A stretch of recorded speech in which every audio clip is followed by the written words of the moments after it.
ከሞት የሚጠብቅ የሚያስተዳድር ከኃጢአት አንጻ አርባዕቱና ዘላለማዊ ተሻዳይ እንደ እግዚአብሔር ኢየሱስ ክርስቶስ ከባሕርይ አባቱ ከአብ ከሥጋ እናቱ ከማርያም ከባሕርይ ሕይወቱ ከመንፈስ ቅዱስ ነቢያት ሐዋርያት ቅዱሳን መላእክት ጋር ሁሉ ስሙ ይዘላለም ከምድር መሀል እስከ አርያም ጫፍ የተመሰገነ ይሁን።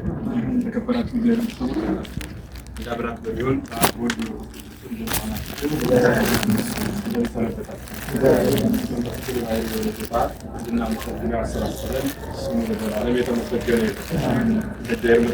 ዛሬ ነገረ ስጋዌ የሚጀምርበት ቀን ነው ብለን አላለ እንጀምራለን። ተነስበላችኋል ከሆነ ስራ ያወጡ ወንድሞች ይኖራሉ። እንግዲህ እኛ እንደዛ ብለን እንተርጉሙ እነሱ በምን እንደቀሩ ደግሞ እነሱ ያውቃሉ ማለት ነው። እና እንግዲህ ነገረ ስጋዌ ማለት የአምላክ ሰው መሆን ምስጢር ነው። እስካሁን ድረስ የተነጋገርነው እግዚአብሔር ዓለምን እንዴት እንደፈጠረ ስለ ስርዓተ ሃይማኖቱ ነበር ያወራነው። አሁን ግን የምንነጋገረው እግዚአብሔር ዓለምን ከፈጠረበት ጥበቡ ይልቅ ዓለምን ሰው ሆኖ ያዳነበት ጥበቡ እጅጉን ይበልጣል የሚል መፍጠር ብቻ ሳይሆን ደግሞ ዳግም አዳምን የተፈጠረበት ሰው ሁለቴ ነው የተፈጠረው።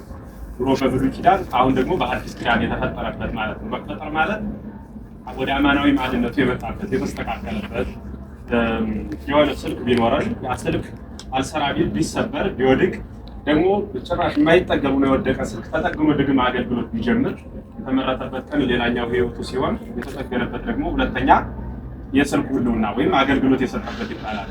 ሰው ከተወለደበት ቀን ይልቅ ዳግም ህልውና የሰራበት እግዚአብሔርን የመሰለበት ሕይወቱ ዳግም የሰው ልጅ ህልውና ተብሎ ይነገራል ማለት ነው። እና በጣም በሚገርማችሁ ሁኔታ እግዚአብሔር ሰው ዓለምን ከፈጠረበት ሰው ሆኖ ያዳነበት ጥበቡ ይበልጣል ሲሉ አለው ምን ማለት ፈልገው ነው ብላችሁ ስትመረምሩ በጣም ትገረማላችሁ።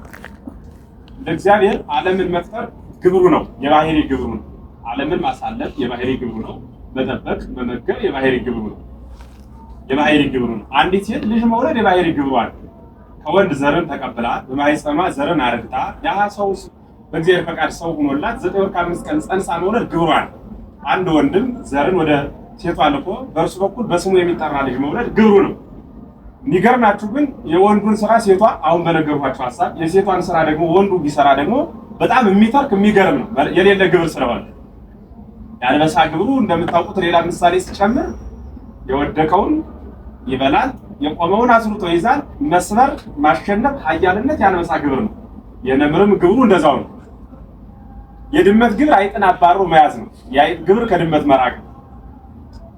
በሚገርማችሁ ግን ነብር በጎችን ሲያገኝ ሰብሮ መብላት ነው የአንበሳ ስራው። አንበሳና ነብር በበጎች መካከል ተኝቶ ማግኘት። አይጥ ደግሞ ድመትን ስታስሮጥ ማየት ግን ከቋንቋ በላይ ይገርማል። ምክንያቱም የተፈጥሮ መፋለስም ይመስላል። ድመት እኛ በሀገራችን የምናውቀው አይጥን ስታስሮጥ ነው። ግን አይጥ ራሷ ድመትን ስታስሮጥ ብናገኛት ምን እንደሚሰማን አስቡት። ምን ተአምር ነው ልንል እንችላለን። እና ይህ የተፈጥሮ ግብሯን ተቀይራ ማግኘት እግዚአብሔርም ያደረገው እንደዛ ነው። ዓለምን መፍጠር የእግዚአብሔርነት ስራው ነው። ዓለምን መፍጠር፣ መስበር፣ ኃያልነት መፍጠር፣ ማሸነፍ ይህ የኃያልነት ስራው ነው። ነገር ግን ቅድም እንዳልኳችሁ አንበሳ በከብት በረት መገኘት እንደሚደንቅ ሁሉ ፈጣሪ በፍጡር ቦታ ራሱን አስገኝቶ ሰማያት ሲያዩት የሚረዱለት ምድር የሚንቀጠቀጥለት እርሱ ግን ደግሞ ምን አደረገ? በምድር መካከል መጥቶ ተወልዶ ዓለም ከፊቱ የሚሸሽቱለት እርሱ ግን ከሄሮድስ ፊት ሸሸ። በጲላጦስ ፊት በአደባባይ ቆመ እና ዓለምን ከፈጠረበት ጥበቡ ሰው ሆኖ ያዳነበት ማለት መፍጠር ጥበቡ ነው። መሰቀል ግን የሱ ገንዘቡ አይደለም። መሰቀል፣ መሞት፣ መደብደብ፣ መሰደድ፣ ወሪቀ ምራቅ ይሄ የአይሁድን ምራቅ መቀበል፣ መገምገም፣ መቀበር ይሄ የሱ ስራው አይደለም። የሱ ስራው ማሸነፍ ነው፣ ድል መንሳት ነው። ሞትን የፈጠረው እርሱ ሞትን ተቀበለ። ሞትን የፈጠረው ማለት የሞት አምራቹ ዲያብሎስ ቢሆንም እግዚአብሔር ሳያውቀው የተመረጠ ምርት ግን የለም እና ዓለምን ያዳነበት ትልቁ ጥበብ ማለት ነው። ሰው የሚባለው ዳግም የተፈጠረበት እንደው ዝም ብላችሁ በህሊናችሁ ያረፋችሁ ስትመረምሩት የሚደንቅ የሚተርክ የሚረቅ ለማሰብም ለመተግበርም የሚከብድ እንዴት ተደረገ እንዴትስ ሊደረግ ቻለ ብለን ራሳችንን ወደ እግዚአብሔር ምንልክበት ይሄ ምንድነው ሐሳባችን እግዚአብሔር ጋር ወስደን የምናስቀምጥበት አማናዊ የትምህርት መሰላል ነው ማለት ነው። ምክንያቱም አሁን እንዳልኳችሁ እግዚአብሔር ዓለምን ካዳነበት ማለት ከፈጠረበት ታላቅ ጥበብ ያዳነበት ጥበብ ይበልጣል ብለን የምንናገርለት ምስጢር ምንድነው? እግዚአብሔር እንደ እግዚአብሔርነቱ ዓለምን መፍጠር፣ ማሳለፍ፣ መመገብ፣ መጠበቅ፣ መፍረድ ይህ የግዛቱ የምልክናው የባህሪ ግብሩ ነው። የባህሪ ግብር ባህሪ ግብሩ ሳይለወጥ በባህሪ ግብር የሚኖር ሁሉ የፈጠረ እግዚአብሔር ነገር ግን በፍጡር ስጋ መጥቶ ተከሰተና አበ እመ እያለ እሂዞ ጸንፈ ልብሳ እንዲደራሲው የልብሷን ዘርፍ ይዞ እናቴ እያለ እየተከተለ ዓለምን የሚመግበው ተራበ ሲባል ዓለምን የሚያስተዳድረው አስተዳዳሪ ንጉስ ኑሮት ለዛውም ንጉስ ፈርቶ ሸሸ ሲባል ይህ የሚደንቅ ነውና ከሰነበትንበት ከከረምንበት ትምህርት በተለየ ነገረ ስጋዊ የሚባለው ትምህርት በልዩ ኬዝ እንድትይዙ ትፈልጋለሁ። ምክንያቱም የአምላክን ቸርነት፣ የአምላክን ትህትና፣ የአምላክን ርህሩህ መሆን የምናይበት ነው ማለት ነው። እንግዲህ እንደምታውቁት እግዚአብሔር አዳምን እንደፈጠረው ፈጥሮ በገነት እንዳስቀመጠው አስቀምጦ ይህን ዕፅ እንዳትበላ እንዳለው አዳም ያን ዕፅ እንደበላ በሐሙስ ዕለት ወበፈቃደ ዕለት ተወለድ ሞለተ ወለትከ ወእድህ ኮስተመርህከ ወእትቤት ዘወከ በመስቀልየ ወበሞትየ ብሎ 5 ቀን ተኩል ሲፈጸም ከልጅ ልጅ ተወልጄ አድነሃለሁ የሚል የማይሻር የመለኮት ቃል ከገባ በኋላ በመጽሐፈ ቀለሚንጦስ ያን ከቀኑ ቀን ከዕለቱ ዕለት ከሰዓቱ ሰዓት ከዓመቱ ዓመት ከደቂቃው ደቂቃ ሳያጓድል ሳያጠፋል ባለው ቀን ባለው ሰዓት መጥቶ ከሰማይ ሰማያት ወርዶ ከቅድስት ድንግል ማርያም ተወልዶ አዳምንና ልጆቹን ያዳነበት ምስጢር ምን በመባል ይታወቃል? ነገረ ወይም ምስጢረ ማን ስጋዌ ተብሎ ይነገራል ማለት ነው። እና ይህ ምስጢረ ስጋዌ ዝም ብላችሁ በራሳችሁ ቁጭ ብላችሁ ስታስቡት ምን አይነት ትሁት ነው እንድትሉ ያደርጋል። ምን አይነት ትሁት ነው ማለት አርያም እንደተቀመጠ በዚያው ባለበት ትእዛዝ መስጠት ይችላል። በዚያው ባለበት አዳምን ከወደቀበት ማንሳት ይችላል። ራሱ ሰው የሆነበት ምስጢር ግን በጣም የሚገርም የሚጠና የሚመሰጠር የሚያዝ የሚነበብ ነው። የሚገርማችሁ እኮ ድንግል ማርያምን ሲወለድባት እዛው እንዳለ መጥራት ይችላል፣ ግን አልጠራትም። ገብርኤልን ንገራት ከሚለው አምጣት ቢለው ይወስዳታል። በሰከንድ ውስጥ ወስዶ ባለበት እዚያው ቦታ ሆኖ እዛው አርያም እሷን አስቀምጦ በዛው በአርያም መጸነስ ይችላል አይችልም? ግን ገብርኤልን አምጣት ሳይሆን ንገራት ነው ያለው። የትህትናው ትህትና እሷን አምጧት ሳይሆን እኔ እመጣለሁ ነው ያለው። ፍጡር ወደሱ ከሚመጣ ፈጣሪ ወደ ሰው መጣ። በወንጌልም ሲናገር እኔ ለሰው ልጆች ልላክ ላገለግል የመጣሁ እንጂ ምን የመጣሁ አይደለሁም፣ ሊያገለግሉኝ የመጣሁ አይደለሁም ብሎ ይናገራል ባለቤቱ ማለት ነው። እና ምን ማለት ነው? በደንብ አሁን በተለየ የምትይዙልኝ ቤተክርስቲያንም ያስተማረችን አበው አባቶቻችንም የነገሩን የነገረ ስጋዌው ምስጢር ዓለምን ከፈጠረበት ጥበቡ የሚረቅ ነው። ሰው መሆን መሞት መሰቀል የእሱ ባህሪው አይደለም፣ ግብሩ አይደለም፣ ለእርሱ አይስማማውም። ዓለምን መፍጠር ማሳለፍ ነው የሚስማማው። እና አዳምን ከፈጠረበት ጥበቡ ያዳነበት ጥበቡ እጅጉን ይረቃል ብለው አበው ይናገራሉ። እና ምንም ማለት ስለሱ ትልቅ ምስጢር ስለሆነ የልብ ጆሮአችሁን ከፍታችሁ ማድመጥ እንድትችሉ አደራ ማለት እጀምራለሁ። ምስጢረ ማን ያልኳችሁ እንግዲህ ምን ጀምረው ትምህርት ስጋዌ ማለት ነው። በሃይማኖት ትምህርት ከምስጢረ ስላሴ ቀጥለን የምንማረው ምስጢረ ስጋዌ በመባል ይታወቃል። በሃይማኖት አስተምህሮ ከምን ቀጥሎ አልኳችሁ? ከምስጢረ ስላሴ ቀጥለን። ምክንያቱም ከምስጢረ ስላሴ በኋላ ከአንድነት ከሶስትነት ቀጥሎ ቀጥታ ማን ነው የመጣው? የወልድ ምን መሆን ሰው መሆን ነው ማለት ነው። ምስጢረ ስጋዌ ይባላል። እንግዲህ ከምስጢረ ጥምቀትም የመጣው ወልድ መጥቶ ነው አይደል? ምስጢረ ትንሣኤ ሙታንም የመጣው ወልድ መጥቶ ነው። ምስጢረ ቁርባንም የመጣው ወልድ መጥቶ ነው አይደል? ምስጢረ ቁርባን የሚባለው እኮ ራሱ ወልድን ተመግበን ነው አይደል? ስለዚህ ምንም መገበው ሳይኖር ምስጢረ ቁርባን የሚባል ስም የለም ማለት ነው። ምጅምር ማን ይቀድማል? ምስጢረ ስጋዌ ይቀድማል። ለምን? የምንመገበው የሚመጣው በምስጢረ ስጋዌ በኩል ስለሆነ ሰው የመሆን ምስጢር ስለሆነ። እና እንግዲህ ስጋዌ ማለት ተሰገወ ሰው ሆነ የሚል ግስ ነው አንቀጹ፣ ከዚያ ነው የሚመጣው። ስጋዌ ማለት ሰው መሆን ማለት ነው። ሰው መሆን የሚለው ቃል ሰው የሚሆን ማን ነው ስንል እኛ አሁን ሰው የሆነ አይደለም፣ ሰው ነን እንጂ። ግልጽ ነው ሐሳቤ? እኛ ሰው ነን እንጂ ሰው የሆነ አይደለም። ገብቷችኋል? ሰው የሆነ የሚባል ማን ብቻ ነው? ማን ብቻ ነው? ምክንያቱም ከዛ በፊት ሌላ አካል ስላለው ምን የሆነ ይባላል? ሰው የሆነ የሚለው ከዛ በፊት ምን አለ ማለት ነው? ሌላ ነገር አለ። ከዛ ሰው የሆነ ማለት መለኮት ነበረው ሰው የሆነ እንለዋለን። ሰውን ግን ሰው የሆነ አንለው። ለምን ማን ነው? ከዛ በፊት ምንም ሌላ አካል ነበር። ዝም ብሎ ቀጥታ ምን ነው የሆነው? ሰው ነው የሆነው እንጂ ሰው የሆነ ተብሎ ለሰው አይቀጸልም። የሚሰጠው ለመለኮት ነው ማለት ነው። እና ምስጢረ ስጋዌ ሰው የሆነ ተብሎ ይነገራል። ሰው የሆነ ማን ነው ስንል ከሶስቱ አካል ስንቱ? እሱ ማን ነው? ወልድ ነው። አብና መንፈስ ቅዱስ ለምን ሰው አልሆኑ? ሰው የሆነ ማን ነው? አብና መንፈስ ቅዱስ ለምን ሰው አልሆኑ? አቤት የአካል ግብር በሉ እስኪ ሁላችሁ። የአካል ስም እንዳይፋለስ ማለት ነው። እንዳይፋለስ ሰው የሆነ ማን ነው? ወልድ ነው። የአካል ግብር ሙሉ ይፋለሳል። የአካል ግብራቸው ምንድን ነው? የአካል ግብራቸው መውለድ ነው። ጫፍ ሰጣችሁ ማለት የአካል ግብር መወለድና መስራት። ይሄ ምን ግብር ነው? የአካል ግብር ነው። የአብ ግብሩ መውለድ ነው። የወልድ ግብሩ መወለድ፣ የመንፈስ ቅዱስ ግብሩ ደግሞ መስራት ነው። ስለዚህ የወልድ ግብሩ መወለድ ስለሆነ አብ አሁን ቢወለድ የአካል ግብሩ ተፋለሰ። ምክንያቱም የአካል ግብሩ ምንድነው? መውለድ ስለሆነ። መንፈስ ቅዱስ ደግሞ ቢወለድ ይፋለሳል። ምክንያቱም የአካል ግብሩ ምንድነው? መስራት ስለሆነ የአካል ግብር እንዳይፋለስ። ከዛስ ደግሞ የአካል ምን? የአካል ስም እንዳይፋለስ። የአብ ስሙ ማን ነው? አብ በሉ። የወልድ ስሙ ማን ነው? መንፈስ ቅዱስ ስሙ ማን ነው? ስለዚህ ይህ እንዳይፋለስ ማለት ምን ማለት ነው? አቤት ይህ እንዳይፋለስ ማለት ምን ማለት ነው? ወልድ የሚለው ምንድነው? ግብሩ መወለድ ማለት ነው። የመወለድ ግብር ስም እንዳይፋለስ ማለት ነው። እንግዲህ እሱና ያለን ከሶስቱ አካላት አንዱ አካል ወልድ በተለየ አካሉ ሰው መሆንን አተኩሮ የሚመለከት ሲሆን በውስጡም የኛንን ስጋ ተዋህዶ ሰው የሆነው እግዚአብሔር ወልድ ከጽንሰት እስከ ዕርገት በመዋዕለ ሥጋዌ የሰራቸውን የማዳን ስራዎችን በዝርዝር የሚያሳይ ምስጢር ነው። ይሄ ማለት ነው ከምን አልኳቸው? ከጽንሰት እስከ ምን? ከጽንሰት እስከ ምን? እስከ ዕርገት ድረስ መዋዕለ ሥጋዌ ይባላል። ከጽንሰት እስከ ዕርገት ያለው አጠቃላይ ስንት ዓመት ነው የሚሆነው? ከጽንሰት እስከ ዕርገት እስኪ ቢነግረኝ ማን? ከጽንሰት እስከ ዕርገት 34 ዓመት ነው። አቤት 34 ዓመት ብቻ አይሆንም። ብቻ ነው የሚሆነው። ደምሩት እስኪ። የጌታ እድሜ ስንት ነው? 33 ከስንት ወር? ከ3 ወር። አቤት 4 ወር ከ10 ቀን በሉ እስኪ። 34 ዓመት 33 ዓመት ከ4 ወር ከ10 ቀን።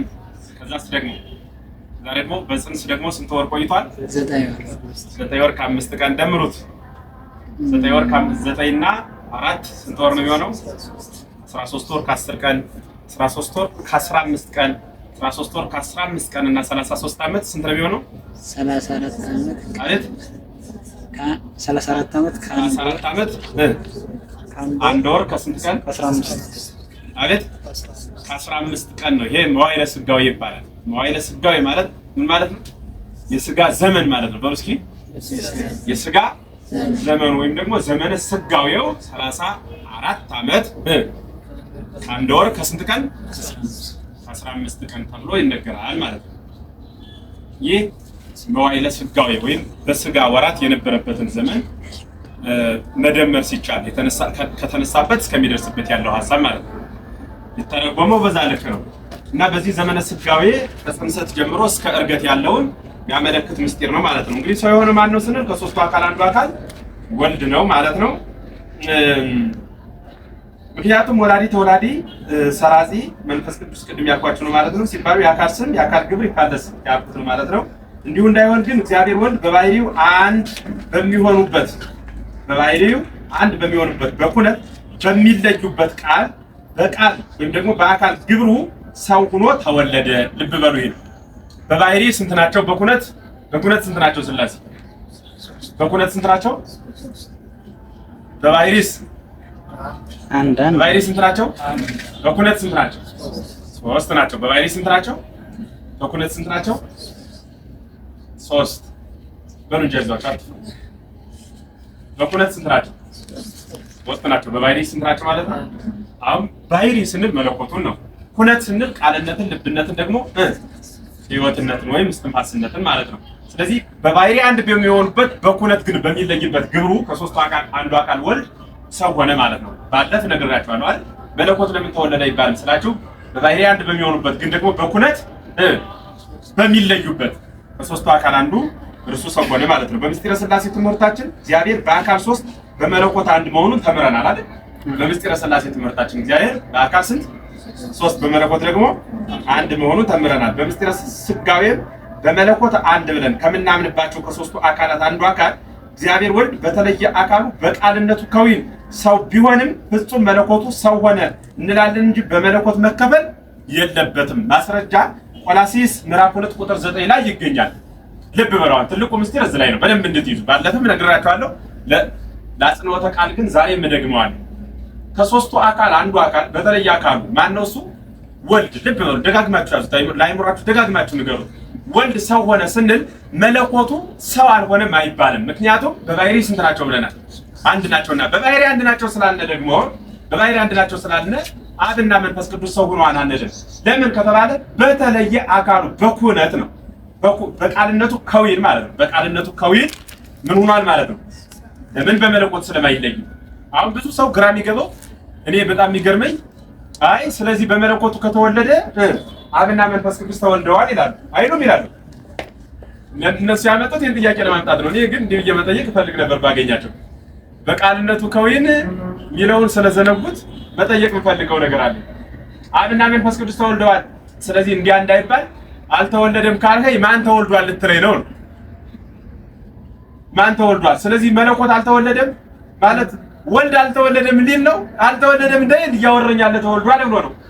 እሺ ተወልዷል እንዳይል ምኑ ተወልዷል? አካሉ ካለኝ አካል ያለ ባህሪ አለ ወይ? ባህሪው ካለኝ ምን ነው የምለው? ዘይርስት ነው መልሱ። እኔም ባህሪው ተወልዷል ነው እያልኩት ያለው። እመቤታችን ቅድስት ድንግል ማርያም እግዚአብሔር ወልድን የወለደችው በባህሪዋ ነው በባህሪው ነው?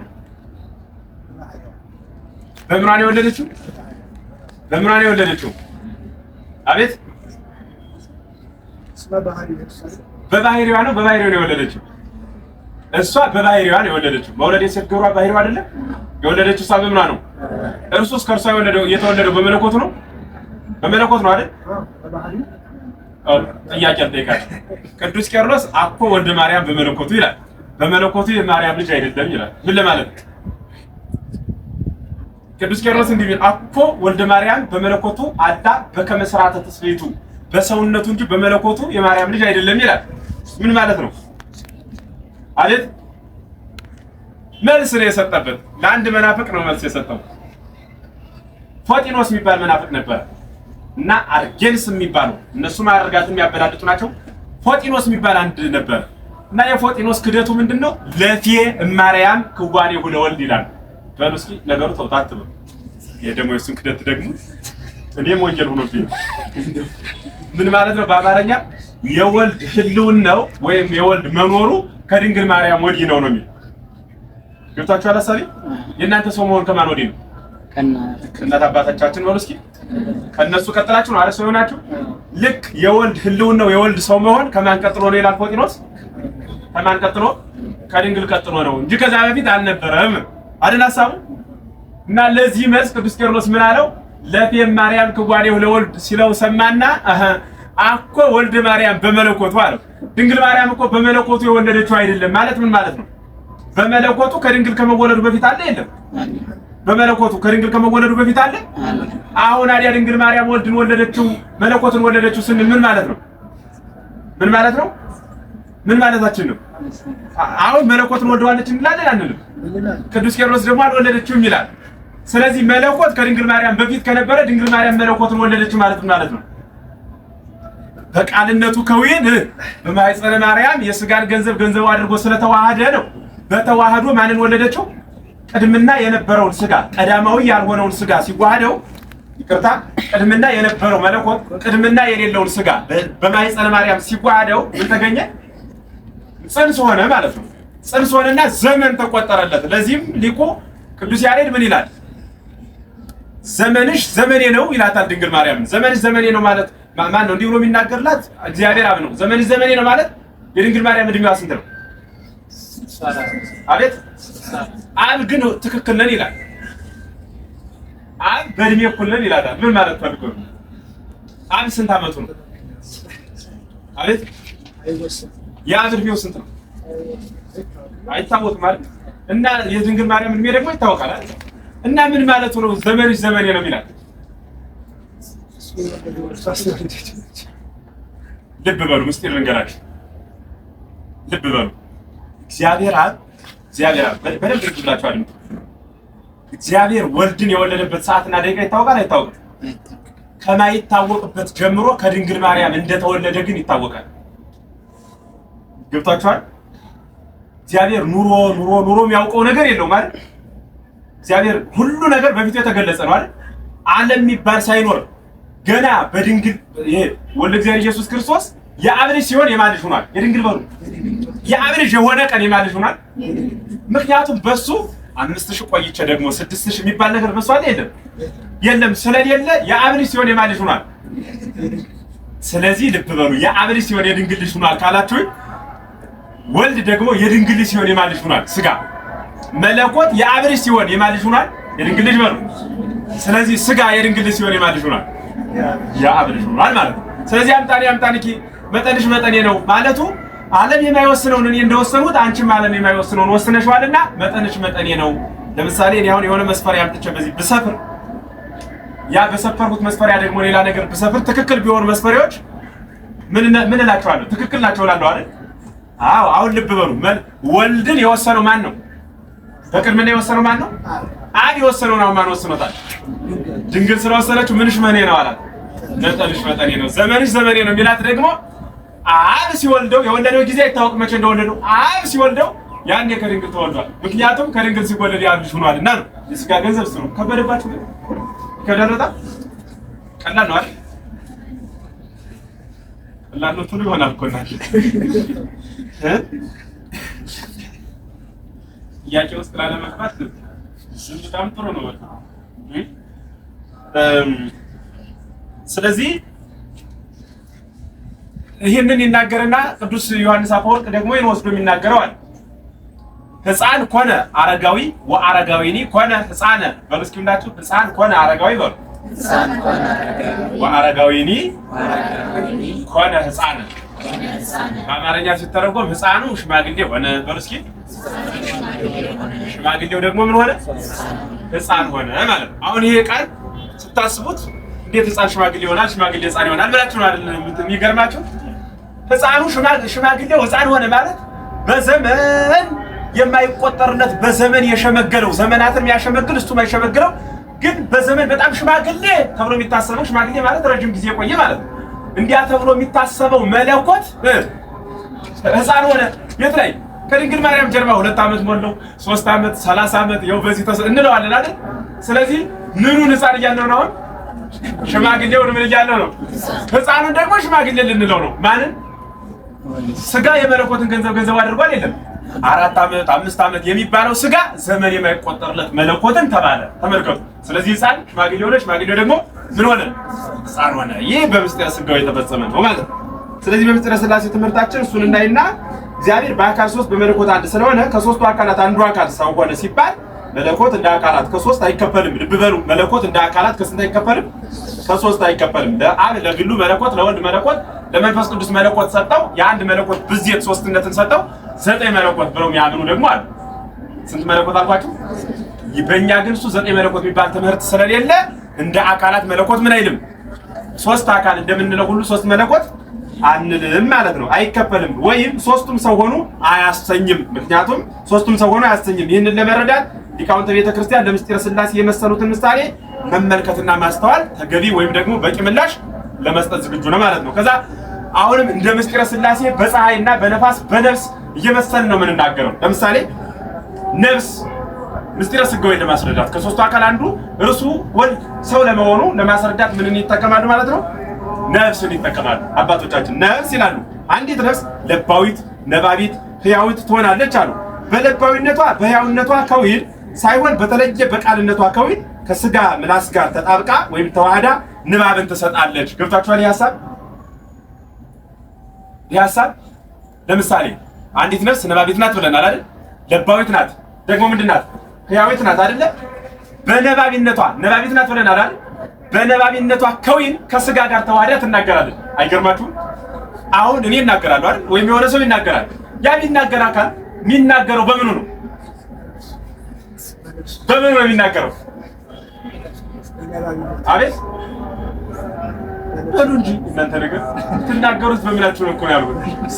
እዛችሁት እየዞራችሁ እንደ ሰፈር አይጠቅማችሁ እኮ ስታወሩ ዛሬ ምን ነቃ? በምንድን ነው የምትናገሩት? በምላሳችን ነው አይደል? በምላስ ነው እንናገር እና የሞተ ሰው ነው የማይናገር ምላሱ እየተለየ ያለች እኮ ምላስ። አቤት በነፍሱ ነው ስለዚህ የሚናገር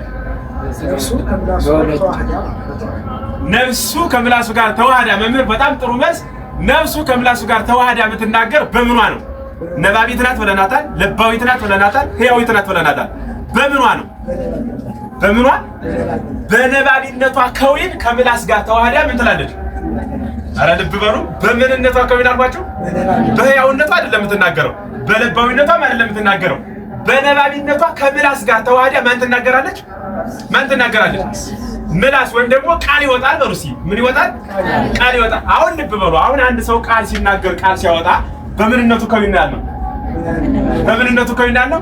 በነባቢነቱ። ጥሩ እሺ። አሁን እኔ ስናገር በሕያውነቴ ነው የምናገር? በነባቢነቴ ነው የምናገር? አዎ በነባቢነቴ ነው፣ በሕያውነቴ ነው፣ በልባዊነቴ ነው። በየትኛው ከዊን ነው የምናገረው? ከዊነ ቃል አለ፣ ከዊነ ልብ አለ፣ ከዊነ እስትንፋስ አለ። ባለፈ በምስጢረ ሥላሴ ላይ ተማምረንበታል አይደል? አሁን ከዊነ ቃል የሚናገረው ከስጋ ጋር ተዋህዶ በከዊነ ቃልነቱ ሲናገር፣ ልብ በሉ። ከዊነ ቃል በከዊነ ቃልነቱ ሲናገር የሚናገረው የከዊነ ቃሉ ቃል መውጣት ቃል መፈጠር ለባዊነቱ የለም ካለ ልብ ካላለ ምኑን ይናገረዋል? ሕያውነቱ የለም ካለ ከሞተ ምኑን ይናገራል? ልባዊነቱም አለ፣ ልባዊነቱም አለ፣ ሕያውነቱም አለ። ነባቢነቱ ከምላስ ጋር ከተናጋጋር ተዋህዶ ይናገራል አይደል? ይናገራል። አሁን ሲናገር ምኑ ወጣ ሲባል ቃሉ ወጣ እንላለን። በምንነቱ? በነባቢነቱ ከዊን። አሁን ልብ በሉ። ወደ አብ ወደ ወልድ ወደ መንፈስ ቅዱስ ላመጣው ነው። በነባቢነቱ ቃልነትን ይዞ ወልድ አለ። በለባዊነቱ ደግሞ ለባዊው ማን አለ? አብ አለ። በሕያውነቱ በማን ይኖራል? በመንፈስ ቅዱስ ይኖራል። አሁን ልብ በሉ። ነባቢው መንፈስ ቅዱስ፣ ነባቢው ማለት ነባቢው ቃል፣ ሕያው የሆነው መንፈስ ቅዱስ ያስፈልገዋል? ያስፈልገው? ለምን? ከሌላ አይናገርማ። የሚኖረው በማን ነው? የአብ ህልው ነው። ማን ነው? መንፈስ ቅዱስ ነው። የአብ ህልው ነው። ማን ነው? የወልድ ህልው ነው። ማን ነው? የአብ ቃሉ ማን ነው? የአብ ቃሉ ማን ነው? የወልድ ልብው ነው። ማን ነው? አብ ነው። ልብ በደንብ ያዙት። ቀያይራል። አሁን ንግግሩ ነው ሐሳቡ ሲወጣ የሐሳብ የወጣው አይ ለባዊነትም አያስፈልገኝም ነባቢነትም አያስፈልገኝም እንዳንለው አለ። አይ አሁን እኮ የተናገረ ነባቢነትም ለባዊነትም ሕያውነትም አንድ ላይ ነው እንዳንል ደግሞ እየተናገረ ያለው ማን ነው ብለናል? ነባቢ ነው። ቃል ነው እየተናገረ ያለው። አሁን ልብ በሉ። ስለዚህ ወልድ ተወልዷል፣ ወልድ እግዚአብሔር ኢየሱስ ክርስቶስ ተወልዷል ብለን በልደቱ አብና መንፈስ ቅዱስ ተወልደዋል እንዳንል በምንነቱ ከዊን እንላለን? በቃልነቱ ከዊን እንላለን። ይህንን ስለዚህ አንዲት ነፍስ ለባዊ ነባቢት ሕያዊት ትሆናለች። በነባቢነቷ በሕያውነቷ ከዊን ሳይሆን በተለየ በቃልነቷ ከዊን ከስጋ ምላስ ጋር ተጣብቃ ወይም ተዋህዳ ንባብን ትሰጣለች ነው። በዚህ ጊዜ የለባዊነቷ ከዊንና የእስትንፋስነቷ ከዊን ከምላስ ጋር ተዋህዶ ወይም ደግሞ ተዋሃዱ አይባልም። የማንና የማን? የነባቢነቷ ማለት የሕያውነቷና የለባዊነቷ ከዊን ከማን ጋር ተዋህዱ ይባላል? ከምላስ ጋር ተዋህዱ ይባላል? አይባልም። ምክንያቱም እየተናገረ ያለው የተዋህደው ማን ነው? የተዋህደው ማን ነው? እንደዚሁም ሁሉ መለኮትም እንደዚሁ በልብነቱ ከዊን በእስትንፋስነቱ ከዊን ሳይሆን በቃልነቱ ከዊን ስጋን ተዋሃደ ሲባል ወይም ቢባል እንጂ መንፈስ ቅዱስ ሰው ሆነ አይባልም፣ አይሰኝም ነው። ግልጽ ነው አይደል? ድገመው በሌላ ምሳሌ። ግልጽ ነው? ገብቷችኋል? ይደገምላችሁ? ይደገም ወይ? ይደገም ብትሉ ጥያቄ ከባድ ጥያቄ ነበረባችሁ። ሌላ ወጣችኋል። አሁን እሺ ፀሐይ በፀሐይ እንመስለው። በፀሐይ ስንመስል እንደሚገባን እርግጠኛ ነኝ። ለፀሐይ 3 ከዊን አለው። ለፀሐይ ስንት ከዊን አለው? ባለፈ በምስጢረ ሥላሴ ያየነው ነው የምደግምላችሁ። 3 ከዊን አለው። ብርሃን አለው። የመጀመሪያው ክበብ ነው። ክበብ አለው፣ ብርሃን አለው፣ ዋዕይ አለው። ምን ያለው ያልኳችሁ? ክበብ አለው። ክበብ ማለት የፀሐዩ ቅርጽ ማለት ነው። ከዛስ ደግሞ ምን አለ? በሱ ደግሞ ብርሃን አለው። ብርሃኑ ደግሞ ምን አለው? ሙቀት ከሌለ ምን የለም? ብርሃን የለም። ብርሃን ከሌለ ምን የለም? አካሉ ራሱ የለም። አካል ካለ ዘንድ ማን አለ? ብርሃን አለ። ብርሃን ካለ ዘንድ ምን አለ? ሙቀት አለ ማለት ነው። ወይም ደግሞ ዋዕይ አለ። አሁን አለ በክበቡ አብ በብርሃኑ ወልድ በዋዕዩ መንፈስ ቅዱስ ይመሰላሉ ነው። ፀሐይ በክበብነቱ በዋዕይነቱ ከዊን ሳይሆን በተለየ በብርሃንነቱ ከዊን ከብንተ አይን ወይም ደግሞ ከአይናችን ብሌን ጋር ተዋህዶ ከጽንፍ እስከ ጽንፍ ያያል። በዚህ ጊዜ ክበብና ዋዕይ ከብንተ አይን ጋር ይዋሃዳሉን ብዬ ጥያቄ ብጠይቃችሁ መልሳችሁ ነው የሚሆነው። ክበብና ዋዕይ ከአይናችን ጋር ይዋሃዳል ወይ? አሁን ሙቀቱ ከአይናችን ጋር ይዋሃዳል? ከአይናችን ጋር የሚዋሃድ ማለት ነው ብርሃኑ። አይን ግን ያያል አያይ? አቤት ያያል። ጥሩ። አይን የራሱ ብርሃን አለ የለውም? የለውም። አይን የራሱ ብርሃን የለውም ማለት ነው? የለውም። የራሱ ብርሃን አለ? የለውም። የለውም። እንዴት? ከሌለው እንዴት ያያል? አቤት ብርሃን ካላገኘ አያይም።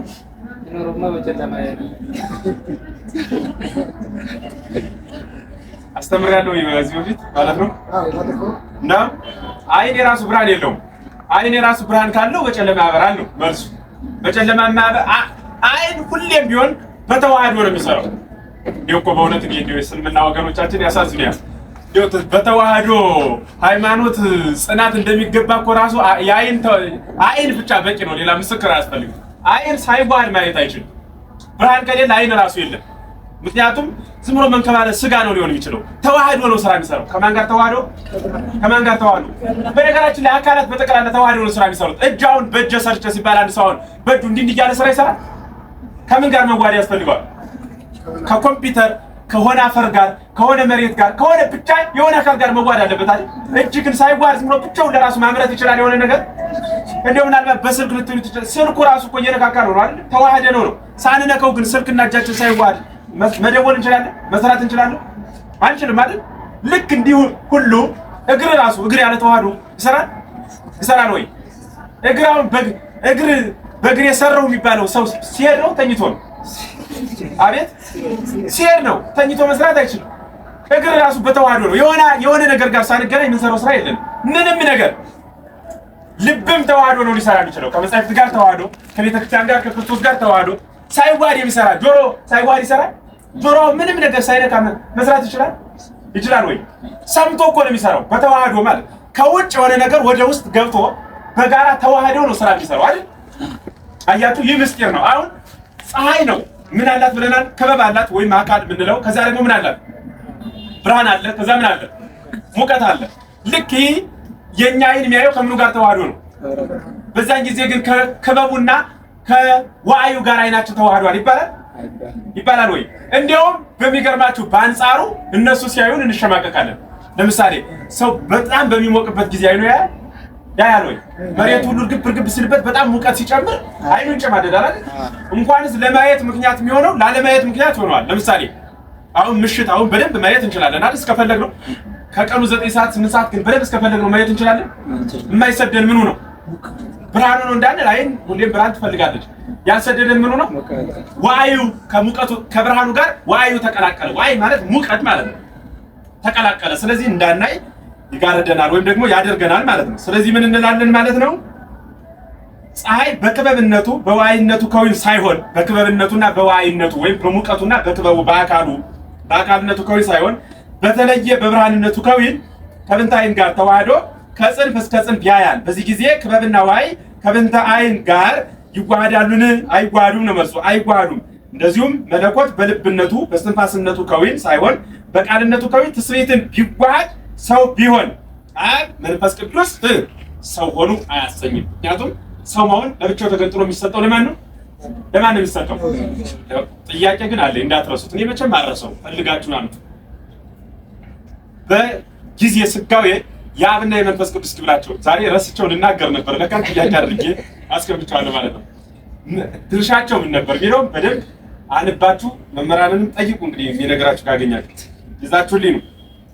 ከዛ ሶስተኛ ምሳሌ እንመስል፣ እሳት እንመስል። ለእሳትም እንመስልና ለአካላት ወይም ደግሞ ለእሳት ስንት አይነት ከዊን አለው? 3 አይነት በሉ። ምንድነው እሱ? ነበልባል፣ ብርሃንና ሙቀት። አሁን ነበልባል የሚለውን ብቻ ነው የምንጠቀመው እንጂ ከቅድሙ ከፀሐይ ጋር የተመሳሰለ ነው ማለት ነው። አሁን ነበልባል ምንና ምን አልኳችሁ? ብርሃንና ሙቀት። አሁን ነበልባል አለ። ነበልባል ማለት አካሉ ብላችሁ ያዙት። ከዛስ ደግሞ ምን አለ? ብርሃን አለ። ግን አመልከቱ ምስጢረ ሥላሴ በምን እንድትረዱ ሌላ ምሳሌ ልንገራችሁ። በእርግጥ ምስጢረ ሥላሴ ላይ አልኳችሁ ነው የሚሆን። አሁንም ልጨምረው። አሁን ለብርሃን መገኘው ምንድን ነው? አካል በሉ አይደል? ለብርሃንስ ለዋይ መገኘው ማን ነው? ብርሃን ነው። ለዋይ መገኘው ማን ነው? ብርሃን ነው። ለብርሃን መገኘው ማን ነው? አካል ነው አይደል? ስለዚህ በብርሃኑ የሚመሰል ማን ነው? ወልድ ነው። በዋዩ የሚመሰል ማን ነው? በሙቀቱ መንፈስ ቅዱስ ነው። ከዛስ ማን ጋር በአካሉ የሚመሰል ማን ነው? ወይም በነበልባሉ አብ ነው። ስለዚህ ሁለቱ ከዚያ እንደተገኙ ሁሉ ብርሃኑና ነበልባሉ ሙቀቱ ከዚያ ከሳቱ ከአካሉ እንደተገኙ ሁሉ አብና መንፈስ ቅዱስ ከማን የተገኙት ማለት መንፈስ ቅዱስና ወልድ መገኛቸው ማን ነው? አብ ነው ማለት። ስላስገኛቸው ግን አይቀድማቸውም። ይለው ደግሞ ያዙ። አስገኛቸው ሲባል እሱ ቀድሞ ኑሮ እነሱ የተከተሉ አይደለም። ይለው ደግሞ እንዳትረሱ። አንዱ ስትይዙ አንዱን አጣሉ ማለት ይሄ። ስለዚህ በነበልባሉ አብ፣ በብርሃኑ ወልድ፣ በዋዩ መንፈስ ቅዱስ ይመሰላሉ። እሳት በነበልባልነቱ በከዊንነቱ ከዊን ሳይሆን በብርሃንነቱ ከዊን ከብንታይ ጋር ይዋሃዳል ነው ቅድም የነገርኳችሁ ማለት ነው። ከዛ በባህር እስኪ ለየት ያለ ምሳሌ ልስጣችሁ። በባህር ለቀላይ 3 ከዊን አለው ለባህር ማለት ነው። ለውሃ ስንት ከዊን አለው? ስፋት አለው፣ እርጥበትና ሁከት አለው። ምን አለው አልኳችሁ? ስፋት አንድ፣ ከዛስ ደግሞ ምን አለው? ሁከት አለው። ባህር ይሄ የሌለው ባህር የለም። ውሃ እርጥብ ነው ደረቅ ነው? አቤት በሉ ውሃ ምንድን ነው? ደረቅም አለ። ማሞቅ አይቻልም? አቤት ውሃ ሲሞቅ ደረቅ ነው? ውሃ በሳት ይደርቃል አይደርቅም? አቤት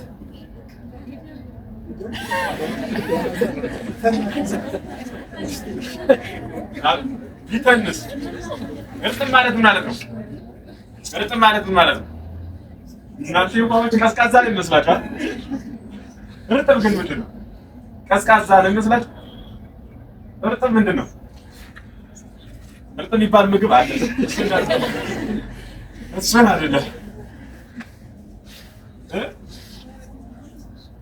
እርጥብ ማለት ምን ማለት ይመስላችኋል? ከወይን አካል ማለት ነው። በርስቱ ሁላችሁ እሱ ነው እርጥብ ማለት ባጭር ቋንቋ። ከወይን አካል ማለት ምን ማለት ነው? መገለጫ ማለት ነው በአማርኛ። እርጥብ ከሆነ እርጥብ ነው፣ መገለጫው እሱ ነው። ስም ነው እኮ ስም ስለሆነ እርጥብ ሲባል እናንተ የሚመስላችሁ የሆነ ደረቅና እርጥብ የሆነ እንጨትና እንደሱ አይደለም። ከወይን አካል ነው። በዛ ልክ ያዙ። እሺ። ስለዚህ ምን አለው ብያችኋለሁ? ስፋት አለው። ውሃው ሰፊ ነው አይደል? ኦኬ።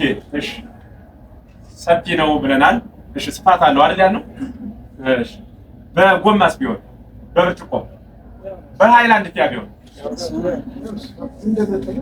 እንደመጠኑ ምንድነው ስፋት አለው ተብሎ ይነገርለታል። እንደመጠኑ የትኛውም አይነት ከሴንቲሜትር ሜትር ከዛ በታች ምንድነው የምትሉት? ከዛ በታች ይጣል ይነስ የትኛውም አይነት ቢሆንም ግን እንደመጠኑ ምን ይባላል ማለት ነው? ስፋት ይባላል። ከዛ ደግሞ ምንድነው ርጡብ። ከዛ ደግሞ ምንድነው ያልነው? ሁከት። የማይታወቅ ውሃ በሃይላንድ ቢከደንስ ውስጥ ያለ ይታወቃል? ሁከት ብለን ነው አይደል ያነሳን? በሃይላንድ ቢከደንስ? በሉ አንቱ። በሃይላንድ ቢከደንስ ሁከት ብለናል አይደል? መንቀሳቀሱን አይተው መንቀሳቀሻ ባይኖር አቤት መንቀሳቀሻ ባይኖረው ጉጫው እንትን ይላል ይንቀሳቀሳል ነው ጎበዝ። ሌላስ እዛ ላይ ቢቀመጥም ቦታ ባይበቃውም መንቀሳቀሱ ግን አይቀርም። የውሃ መንቀሳቀስ ማለት ግን የውሃ መንቀሳቀስ ምንድን ነው? የውሃ መንቀሳቀስ ውሃ ይታወቃል በራእይ ሲባል ምን ማለት ነው? የላይኛው ውሃ እና የታችኛው ውሃ የሚባል ውሃ የለም። የላይኛው ውሃ የታችኛው ውሃ የሚባል አይደል? አቤት እሱ ነው መታወቅ ማለት እንጂ ውሃ መታወቅ ሲባል እንደዛ እንደ እንትን ሞገድ ይዞት ወደዛና ወደዚህ መሄዳል እሱ ሌላ ነው ምስጢሩ። አሁን የውሃ ይታወቃል ውሃ ሲባል ምን ማለት ነው ሲባል የታችኛው ውሃ በዚህ ያለ የላይኛው አይባልም። እውቅ ስለሆነ ግልጽ ነኝ አይደል ሐሳቤ? ከላይም ያለው ከታችም ያለው ለግል የሚባል ውሃ ስለሌለ ውሃ በባህሪው ብጽጽ ነው፣ እውቅ ነው ማለት ነው። ምን ማለት ነው? ከድናችሁ ማስቀምጡት ይርጋም አይንቀሳቀስም ግን ይታወቃል። ከላይ ያለው እስኪ የላይ ለምሳሌ የሆነ ውሃ በሳፋ አስቀምጬ ምንም አይንቀሳቀስም። ከዛ ላይ ትንሽ ውሃ ብጨምርበት አሁን በላይ ያረኩት ላይ ይቀመጣል ወይ? ቅድም ያስቀመጡ ዋና ብዬ ለብቻው መቀነስ እችላለሁ? ለምን? እውቅ ስለሆነ በባህሪው ካስቀመጡት ላይ ሳይሆን እሱ በፈለገው ቦታ በርዞታል ማለት ነው። እሱ ምን ይባላል ማለት ነው? መታወቅ ወይም ደግሞ ውክነቱ ይባላል ማለት ነው። ስለዚህ ይህን ካልን በስፋቱ አብ፣ በእርጥበቱ ወልድ፣ በውከቱ መንፈስ ቅዱስ ይመሰላሉ። ሰው ከባህር በገባ ጊዜ ከአካል ላይ የሚገኝ እርጥበት ብቻ ነው። ከአካሉ ላይ የሚገኝ ምንድን ነው? ሰው ከውሃ ሲገባ ከአካሉ ላይ ስፋቱ ይገኛል? ይገኛል ወይ? ምኑ እንጂ ከአካሉ ላይ ምኑ ይገኛል? ስፋቱ ይገኛል አይገኝም? እሺ ምኑ ቀረ? ሁከቱስ ይታወቃል መጥቶ ከአካሉ ላይ? ኦኬ ምኑ ነው ከአካሉ ጋር የሚቀር? እርጥበቱ። ልብ በሉ የሚቀር ምኑ ነው? እርጥበቱ ብቻ ነው። ስፋትና ሁከት በአካል ላይ ሊገኙ አይችሉም። እንደዚሁም አለ መለኮት በቃልነቱ ከዊን ትስብእትን ወይም ደግሞ ሰውነትን ቢዋሃድ አብ መንፈስ ቅዱስ ሰው ሆኖ አያሰኝም። ሰው ሆኖ አያሰኝም። እነሆም ሶስት ከዊን ያለው መለኮት ሥላሴ ባሕርየ ሥላሴ አንድ ሲሆን በከዊን ሶስት የሚሆን ስለሆነ በልብነቱ በስትንፋስነቱ ከዊን ሳይሆን በተለየ አካል ወይም ደግሞ በቃልነቱ ከዊን ብቻ ሰው ቢሆን ሥጋ ቢለብስ በልብነቱና በስትንፋስነቱ ከዊን ያሉ አብ እና መንፈስ ቅዱስ ሰው ሆኖ አያሰኝም። ምክንያቱም ባሕር ውስጥ ገብቷል። ባሕር ውስጥ የገባው ማን ነው? ባሕር ውስጥ ሰውየው ስለገባ ባሕር ውስጥ ገብቷልና ምኑና ምኑ ነው ከአካሉ ጋር ተከትሎት ይወጣል? ምኑና ምኑ? እርጥበቱና ምኑ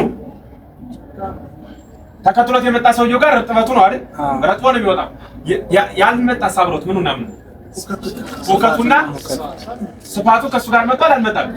በጣም ጥሩ። አሁን ሁከቱና ስፋቱ ከእርሱ ጋር ስላልመጣ አይ ሰውየው አልለካም ይባላል አይባልም? ስለዚህ ያያችሁ ወልድና መንፈስ ማለት አብና መንፈስ ቅዱስ ስላልተወለዱ ስለዚህ መለኮት አልተወለደም ይባላል አይባልም? አይባልም። ምክንያቱም ማንና ማን ተወልደዋል? ማንና ማን ተወልደዋል? ትስብእትና መለኮት በማን? በድንግል ማርያም ተዋህዶ ትስብእትና መለኮት ምን ሆነዋል? አንድ ውህድ ሆነዋል። ሲሆኑ ግን መለኮት በተለየ አካሉ በቃልነቱ ከዊን መጥቶ ሰው ሆነ ስንል በቃልነቱ ከዊን ምትለዋል በአይምሯችሁ ጽፋችሁ ያዟል። ሰው ሆነ ስንል በቃልነቱ ከዊን ነው ማለት ያለባችሁ። ምክንያቱም ዝም ብሎ መለኮት ብቻ ሰው ሆነ ከተባለ አካላትን ይጠቀልላል። ምክንያቱም መለኮት የአካላት ስም ስለሆነ ማለት ነው። እንዲያ እንዳይሆን ምን እንላለን ማለት ነው? በቃልነቱ ከዊን የሚለውን እንጠቀማለን ማለት ነው። ግልጽ ነው አይደል? ሐሳቤ ግልጽ ነው ሐሳቤ። ስለዚህ በቃልነቱ ከዊን እንላለን ማለት ነው። በቃልነቱ ከዊን እንላለን። ሌላው የእግዚአብሔር ወልድ ልደታት የሚለውን ቀጥለን ያለን ማለት ነው። ልደታት የሚለውን አስተማረን የመከረን የገሰጸን ነበር ይመስገን። ከባድ ነው ግን ከዳቷል አይደል? ምን እናደርገውና እንደዛ ነው። እንግዲህ ምስጢረ ሥጋዌ እንደዛ ነው። እንዲቀላችሁ የተጻፈ አለ በደንብ ተብራርቶ የተጻፈና እሱን የተጻፈውን ይዘን እንመጣለን። ጽሑፉን እሱ የሚቀናችሁ ከሆነ ደግሞ ይዘን እንመጣለን።